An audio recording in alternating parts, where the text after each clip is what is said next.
There are many reasons that accountants must be ethical. One major reason that accountants must be ethical is because the decisions of one accountant can affect thousands or even millions of people.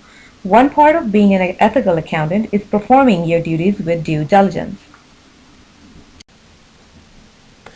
Due diligence is an extremely important part of accounting, especially in the case of auditors. Without due diligence, major material misstatements could simply be overlooked. The ZBEST case is a good example of what could happen if accountants do not use due diligence. ZBEST carpet cleaning seemed to be a huge success.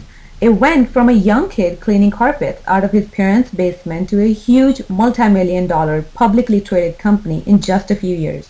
There was just one problem with ZBEST. It was all a huge scam, a fraud.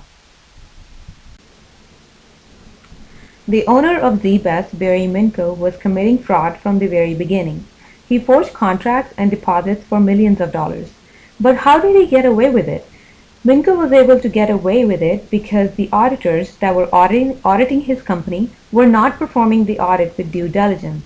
There were many red flags that should have been investigated. However, many times the auditors simply accepted Minko's explanations rather than looking into it. There were many forged documents that would have uncovered the fraud just by someone applying common sense. One particular contract showed carpet for the renovation that could have carpeted the entire building, the walls, and the outside of the building.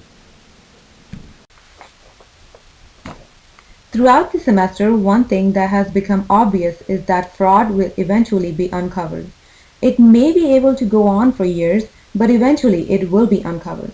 There is always a snowball effect. In order to cover up one fraud, you have to commit another and another to cover up that fraud. Eventually, the fraud will become too big to hide. As accountants, we'll be faced with many ethical dilemmas throughout our careers. It's not a matter of if we'll be asked to do something unethical, but when we'll be asked, at that point, it is very important that we stick to our ethical obligations. As accountants, we must be held to a higher moral standard. The State Board of Accountancy will do just that. If an accountant commits fraud, not only they can lose their job and face time in prison, the State Board of Accountancy can hold that accountant personally liable. An unethical accountant could face fines or fees in millions of dollars for making unethical decisions.